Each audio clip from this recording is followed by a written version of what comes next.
In 499 CE, mapping the exact positions of the planets was an exercise in static geometry.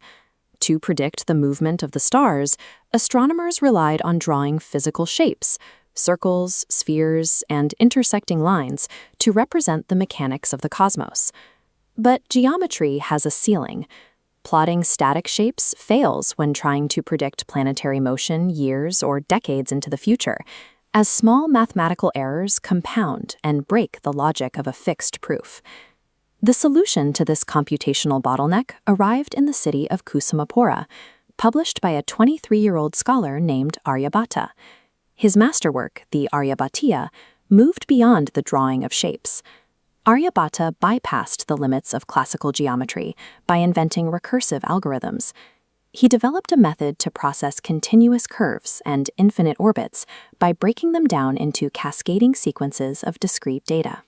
This shifted the mathematician's role from finding single, static answers to designing iterative systems, where the result of one calculation provides the starting data for the next. The prerequisite for this math was the Indian decimal place value system. Unlike Greek or Roman numerals, positional notation means a number's value is determined by its column. This allowed scaling calculations to any size using 10 symbols, providing mechanical speed. Aryabhata paired this scalability with a technical grasp of approximation. In Sanskrit, he used the concept of asana, meaning approaching, the recognition that some values can only be pursued toward a limit. We see this precision in his calculation of pi. Aryabhata stated that a circle with a diameter of 20,000 maps to a circumference of 62,832. This ratio resolves to 3.1416. It is accurate to within 2 parts in a million. By treating pi as an irrational limit, a value to be approached rather than a simple integer, Aryabhata could bridge the gap between continuous curves and discrete algorithmic computation. That bridge allowed him to solve a specific challenge in physics, accurately charting the nonlinear trajectory of a body moving through a celestial arc. To build a trigonometric map, Aryabhata started with a circle defined by a radius of 3,438. By drawing a straight chord across it and bisecting it, he defined the ardhajya, dividing the 90-degree quadrant into 24 distinct increments. Calculating 24 separate geometric proofs for each point would be inefficient.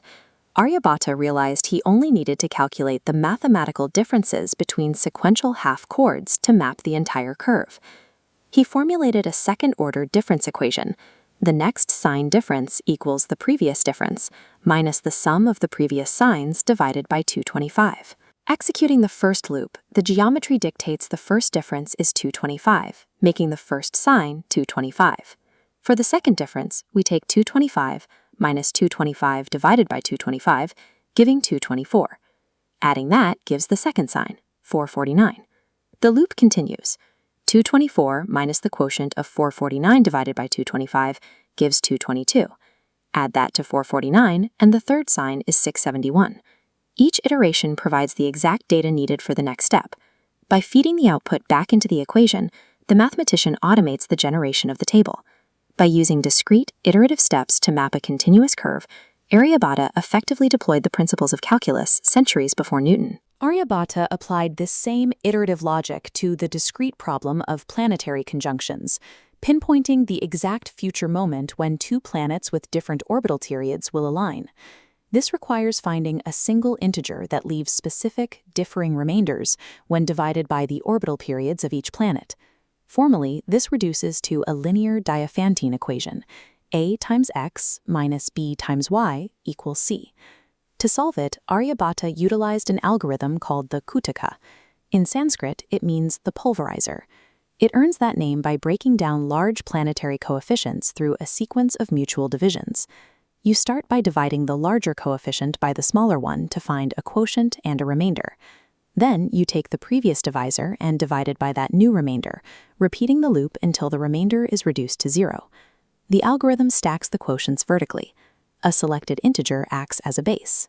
The solver works backward up the column, multiplying the number above by the one below, adding the product to the trailing number.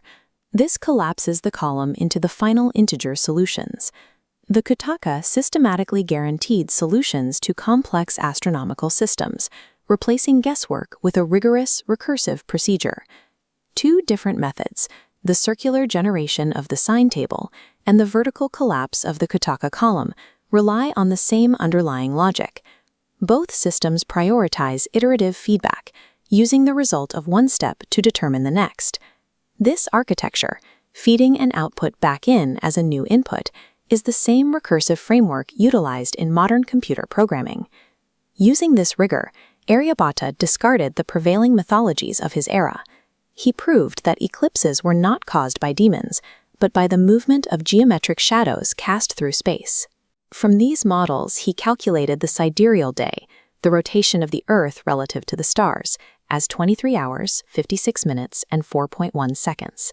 He explained the sky's apparent movement through relativity.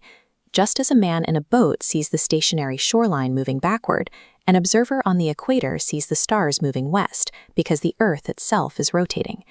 By utilizing iterative logic to automate these astronomical systems, Aryabhata effectively operated as an ancient software developer, building the computational engines needed to predict the mechanics of the universe. His trigonometry shaped modern science. The original term for half-chord, Arda Jaya, was shortened to Jaya. Arabic translators transcribed this into Jiba. Finally, a Latin translator misread the term as a bay, translating it to sinus, giving us the modern word sine.